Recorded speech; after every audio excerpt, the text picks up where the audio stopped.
मेरे प्यारे भाइयों और बहनों, आप सबको मेरा हार्दिक प्रणाम। आज हम सब शिवरात्रि के महापवित्र दिन यहाँ एकत्रित हुए हैं। The great night of Lord Shiva. वैसे तो हर महीने शिवरात्रि आती है, पर माघ महीने की शिवरात्रि को महाशिवरात्रि कहते हैं। The night that is devoted to Lord Shiva. Keep awake and chant the Maha Mantra. Om Namah Shivaya, Om Namah Shivaya, Om Namah Shivaya.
मेरे प्यारे भाई और बहनों, ओम नमः शिवाय ये 5 अक्षरों का मंत्र है। इस मंत्र का अर्थ है, शिव जी, मैं आपके चरणों में सिर झुकाता हूँ, मैं आपकी शरण में आया हूँ। शिव, ब्रह्मा, विष्णु ये सब एक ही हैं, शक्ति तो एक ही है, रूप भिन्न भिन्न हैं। शिव जी को श्री राम के लिए बहुत श्रद्धा थी, पर हम लोग कई शिवपंथी, कई वैष्णव एक दूसरे से लड़ने रहते हैं। ओम नमः शिवाय या ओम नमो नारायणाय बात एक ही है। प्राचीन काल में आज के इस महापवित्र दिन पर बड़े पैमाने पर सत्संग का आयोजन किया जाता था। सारा दिन नाम कीर्तन चलता रहता था और साथ ही साथ अन्य कई सेवा की कार्य भी किए जाते थे। पशु पक्षियों को अन्न दिया जाता था, गरीब दुखी दरिद्र लोगों की सेवा की जाती थी। मेरे प्यारे भाइयों और बहनों, शिव जी के असंख्य नाम हैं, उनमें से एक नाम है Pashupati, the protector, the guardian of creatures that breathe the breath of life। उस जमाने में लोग भक्ति और उत्साह से नाम कीर्तन करते थे। सारा वातावरण ओम नमः शिवाय, ओम नमः शिवाय, ओम नमः शिवाय से गूंज उठता था। लोग शिव जी के आगे नमन करते थे, प्रार्थना करते थे कि हे प्रभु शिव महादेव, मैं आपके चरणों में नमन करता हूँ, मैं आपके चरण कमलों में अपना सिर झुकाता हूँ। मेरे प्रभु, मैं आपके शरण में आया हूँ, कृपया आप मुझे नहीं छोड़ना। शरण में आए हम तुम्हारे, दया करो हे दयालु भगवान। मेरे प्रियजनों, आज भी इस भावना से लोग मिलकर कीर्तन करते हैं। महाशिवरात्रि के पवित्र दिन भक्त न केवल दिन में बल्कि रात को भी जागकर नाम कीर्तन करते हैं। वे जाग जाकर शिव जी का ध्यान करते हैं और अपने प्रियतम को रिझाते हैं। मेरे प्यारे भाइयों और बहनों, आप सबके दिल में भी प्रभु को पाने की जिज्ञासा है, वरना आप क्लब और पार्टीज को छोड़कर यहाँ क्यों आते? आप सत्संग में आते हैं, इसका अर्थ यही है कि आप भी अपने प्रियतम को पाना चाहते हैं। आप भी चाहते हैं कि जिस कर्तव्य के लिए आपको यह मानव जन्म, जो कितना अनमोल है, जिसके बारे में संत सत्पुरुष कहते हैं कि हमें यह जन्म बार बार नहीं मिलता, उस कर्तव्य को आप भी पूरा करना चाहते हैं।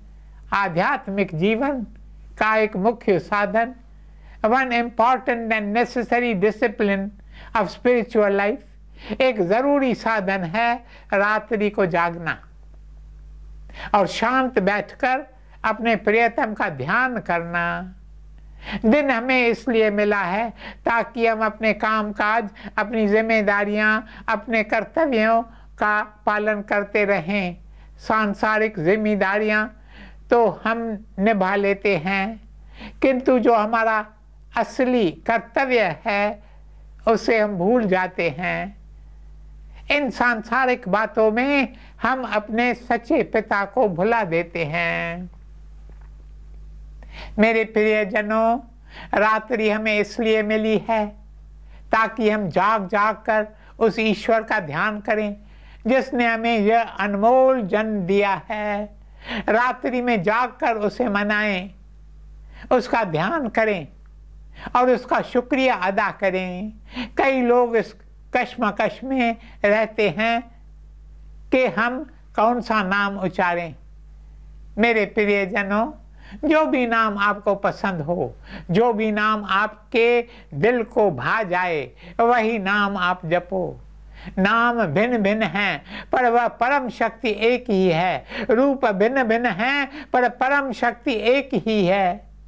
भाग्यशाली हैं वे लोग जो रात्रि को जागकर प्रभु का ध्यान करते हैं, पर अफसोस कई लोग ऐसे भी हैं जो रात्रि भोग विलास में बिताते हैं, इंद्रियों के ऐशो आराम में रात बिताते हैं। यह भोग विलास हमारे पतन का कारण है, यदि हमें नीचे गिरा देता है। मेरे प्रियजनों, हमें यह जन्म गिरने के लिए नहीं बल्कि भक्ति के द्वारा ऊपर उठने के लिए मिला है। अभ्यास द्वारा ऊपर उठते उठते हमें चलकर अपने प्रभु से मिलना है, उनका दर्शन करना है। इसलिए शुभ काम में देर न करें, आज से ही बल्कि अभी से ही ओम नमः शिवाय, ओम नमः शिवाय की धुनी लगाना शुरू कर दें। आज रात्रि से ही थोड़ी देर जागकर अपने प्रियतम का ध्यान करें, उसे मनाएं। देखिए, प्रभु की बनाई हुई सारी कायनात, आसमान, चांद, सितारे, नदियां, सागर और सागर की लहरें रात में जागती रहती हैं। ये लहरें हमें सागर की लोच के बारे में बताती हैं। कई बार मैं रात में चुपचाप समुद्र के किनारे बैठकर समुद्र की हलचल को ध्यान से देखते हुए अपने आप से पूछता हूँ, अपने प्रियतम को पाने के लिए कब मेरे हृदय में ऐसी हलचल होगी। मेरे प्यारे भाइयों और बहनों, रात हमें मिली है जाग जाग कर अपने प्रभु का ध्यान करने के लिए। प्रभु की रची सृष्टि भी रात को जाग रही है। सिर्फ इंसान और हैवान रात में सोए रहते हैं। ऐ इंसान, ऐ बंदे, तू हैवान नहीं है। तू अपनी असलियत पहचान कि असल में तू कौन है। तुम अपनी असलियत पहचानो। असल में तो तुम देवता हो जो कि मनुष्य बनकर इस पृथ्वी पर आए हो। स्वयं को क्यों भुला दिया है? बंदे उठो, जागो, अभी भी समय है। सदी दर सदी संत महापुरुष आकर हम सोए हुए जीवों को जगाते हैं। कहते हैं, जे जाग्या तेन अमृत चाख्या, जे सोया तेन खोया रे।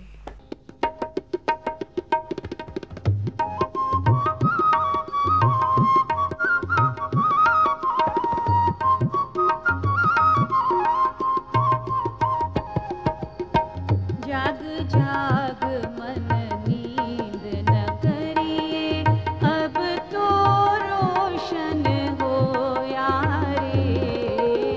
जाग जाग मन नींद न करिए, अब तो रोशन होया रे।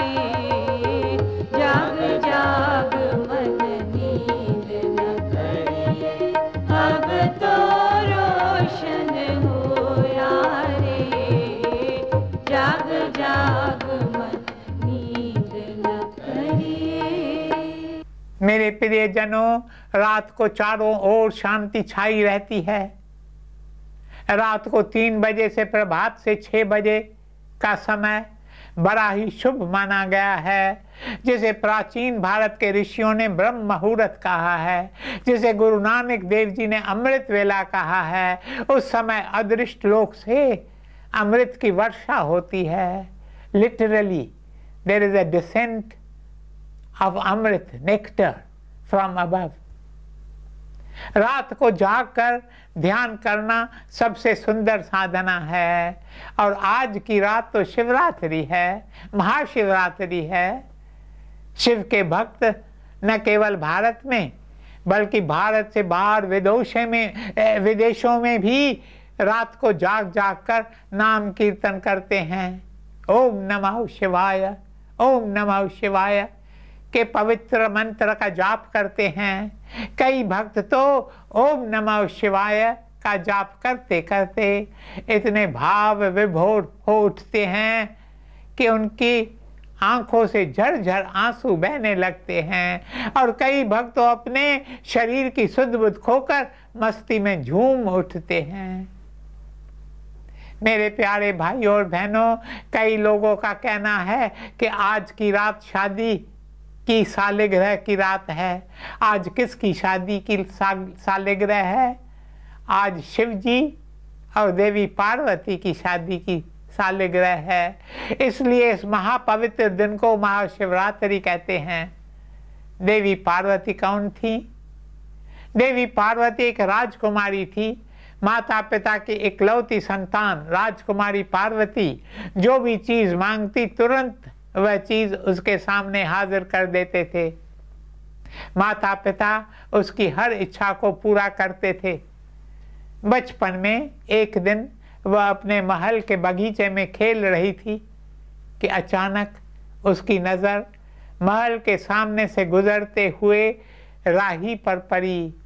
महल के सामने से एक शिव का भक्त अपनी वीणा पर एक ही धुन गाए जा रहा था, ओम नमः शिवाय, ओम नमः शिवाय। अचानक राजकुमारी के कानों में इस मंत्र के शब्द सुनाई देते हैं। वह कहती है, ये नाम तो मैंने आज से पहले कभी नहीं सुना। वह मन ही मन कहती है, ये शिव कौन है, ये नाम मुझे अपनी ओर आकर्षित कर रहा है। मीराबाई के जीवन में भी कुछ ऐसा ही हुआ था। एक दिन मीरा अपने सखियों के साथ खेल रही थी कि अचानक उसके कानों से गिरधर गोपाल का नाम टकराया। फिर तो मीराबाई श्री कृष्ण की भक्ति में अपनी डूब गई, इतनी डूब गई कि उसे श्री कृष्ण के अलावा और कोई भी नजर नहीं आता। श्री कृष्ण के प्रेम में दीवानी होकर वह अपने तंबूरे पर गा उठती, मेरे तो गिरधर गोपाल दूसरो ना कोई, जाके सिर मोर मुकट मेरो पत सोई।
मेरे प्रियजनों, वही हालत राजकुमारी पार्वती की भी होती है।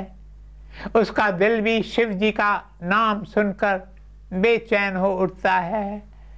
फिर वह दौड़ती हुई अपनी माँ के पास आती है और कहती है, माँ, आज मैंने पहली बार शिव जी का नाम सुना है और मुझे ऐसा लग रहा है कि मेरा विवाह शिव जी के साथ ही होगा। पार्वती भावुक होकर कहती है, माते, शिव जी ही मेरे पति हैं, वे ही मेरे दिल के दिलबर हैं।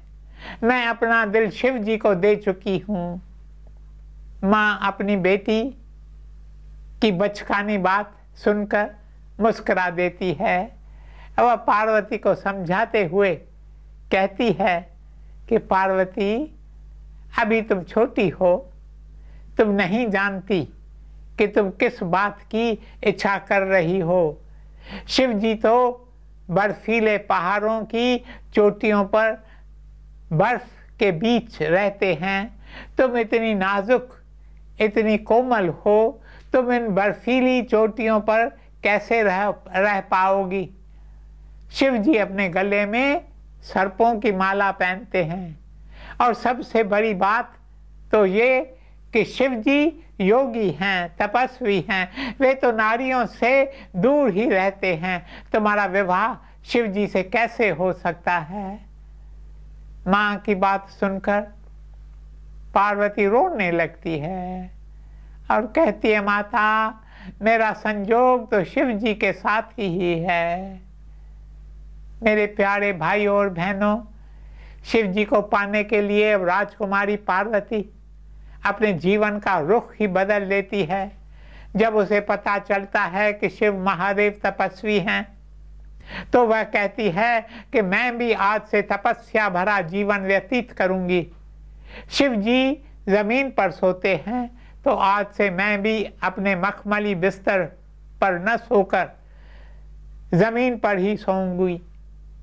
नाजों से पली मखमली बिस्तरों पर आराम करने वाली राजकुमारी अब जमीन पर सोने लगती है। जब वह सुनती है कि भोलेनाथ दिन में केवल एक बार ही भोजन ग्रहण करते हैं, तो वह अपने मन में यह संकल्प करती है कि वह भी दिन में एक बार ही भोजन ग्रहण करेगी। फिर वह सादा भोजन करती है, सादे वस्त्र पहनती है और सादगी भरा जीवन व्यतीत करती है। राजकुमारी पार्वती अब सारा समय अपने शिव महादेव के ध्यान में रहती है और श्वास श्वास से यही एक मंत्र जपती है, ओम नमः शिवाय, ओम नमः शिवाय। मेरे प्यारे भाई और बहनों, नाम में बड़ी शक्ति होती है, ध्यान में भी बड़ी शक्ति होती है और तपस्या में भी बड़ी शक्ति होती है। यह शब्दों में कहने की नहीं, बल्कि स्वयं अनुभव करने की बात है। पार्वती कठिन तपस्या करती है और उस तपस्या की शक्ति द्वारा उसकी पुकार शिव जी तक पहुंच जाती है। शिव जी जो एक वैरागी थे, अब पार्वती की तपस्या द्वारा उनके दिल में परिवर्तन आ जाता है। पार्वती की तपस्या के तेज से शिव जी का दिल भी पिघल जाता है, ठीक उस तरह जैसे लोहा आग की तपन से पिघल जाता है। फिर शिव जी देवी पार्वती को स्वीकार करते हैं। लोगों का मानना है कि आज की पवित्र रात शिव जी और पार्वती का विवाह हुआ था, इसलिए इस पवित्र दिन को महाशिवरात्रि कहते हैं। मेरी आपसे विनती है कि आज रात सोने से पहले, चाहे आप विष्णु के पुजारी हों या फिर अन्य किसी देवी देवता को मानने वाले, there is no conflict between Krishna and Shiva. There is no conflict between the great ones. They all point to the great Shakti, the one power, the supreme power that controls the universe from end to end.